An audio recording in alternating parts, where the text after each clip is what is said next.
You guys like this is way too evil for us. Yeah. You know, there was one movie we did, and I actually forget which one it was. I forget the title, but it was pieced together clips from other movies and Monster a Go-Go, right? Monster a Go-Go. At the end, there was no monster. Oh, thank you.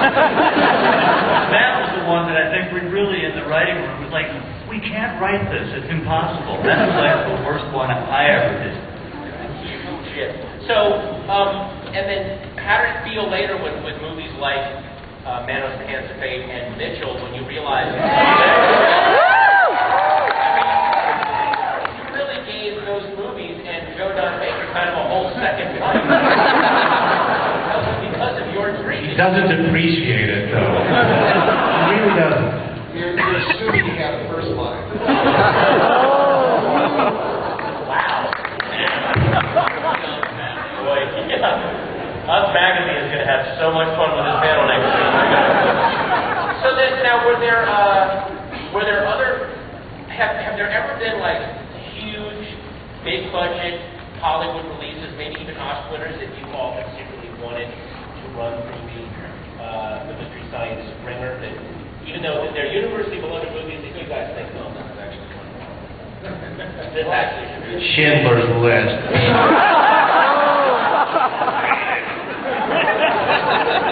They make them every day. See, that's like a candy store. You just pick one. I remember we did the little clip of Titanic for one of our specials, and then we had to flick at our chops. And I think it was Kevin.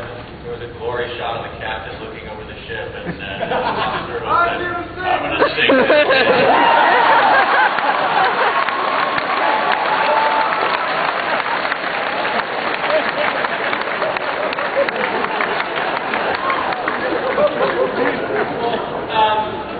I want to just like each of how did you like develop your characters, Dr. Forrester, T.V. Frank, and then the robot? I want to know like where did those characters come from? Were those amalgamations of people that you knew, or like where did they come from? Hey, let me tell you the beginning of the wonderful story of Mystery Science Theater 3000. No, I want to hear about the robots. I don't care. Joel, go ahead.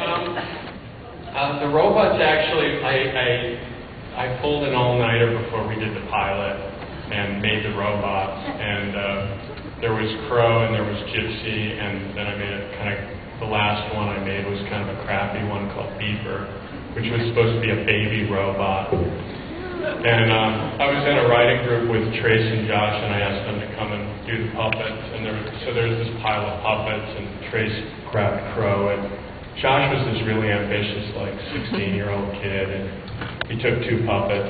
He took Gypsy and he took Beaver. But everything was working when we did the pilot, but Beaver obviously wasn't, so I just went and put a gumball machine on Beaver's head, and he became Tom Servo.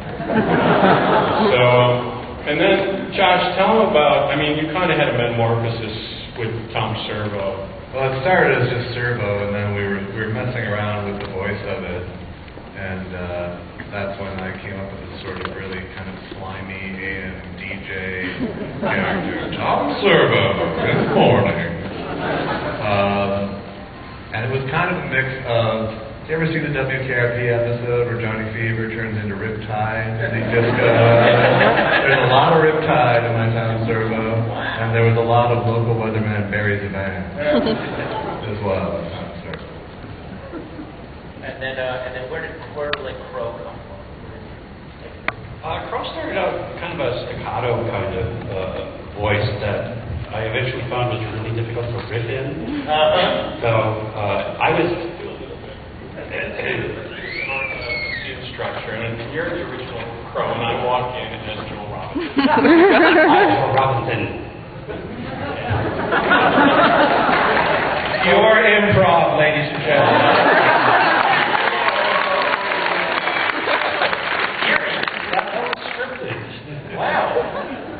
And then it's just kind of my own shrill voice when I get excited and have to pee. So, as you can hear now. The other thing I think was that when we were originally doing it, Trace and I were playing both a scientist and a robot, and so like my robot was a low voice, so I picked a really high voice for my scientist, and Trace kind of went the opposite way, where where Forrester had a very low voice and Crow became much more nasal, so it wouldn't be so obvious that we were the same guys doing the voices. They figured it out.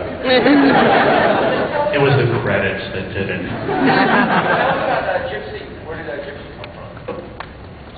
Gypsy was the female presence on Saturday Night Live. Sadly.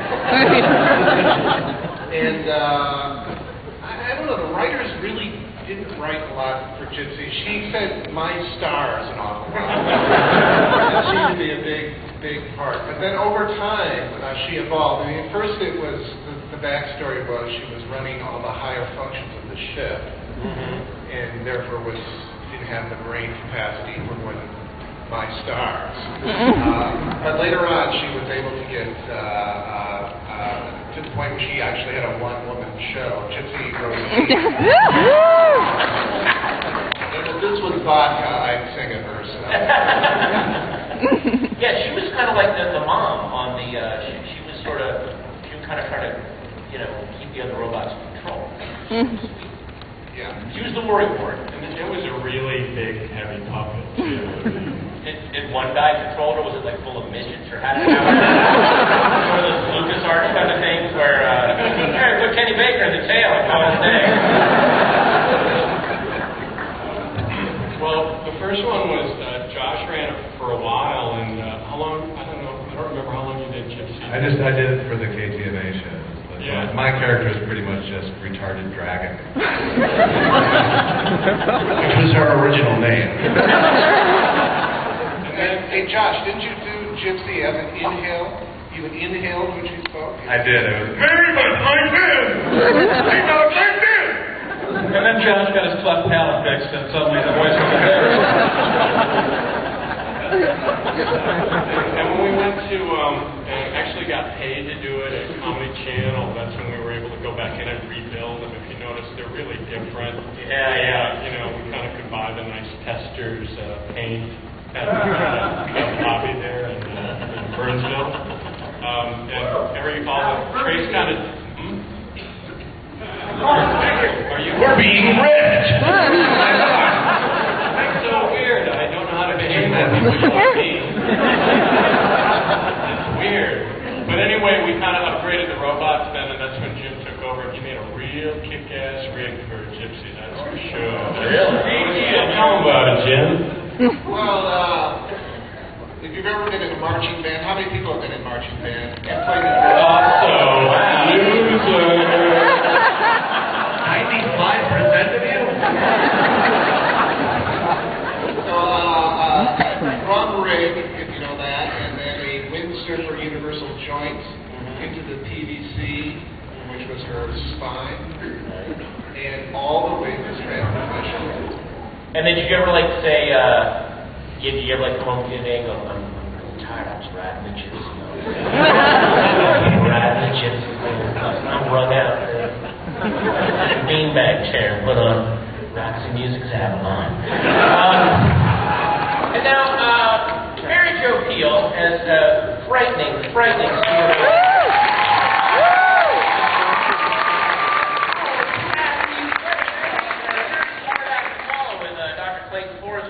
Very unhinged. Probably, I think you're the only villain with a evil stripe through both your hair and beard. That's where the bolt came through. No, that's nice. There was another white mark.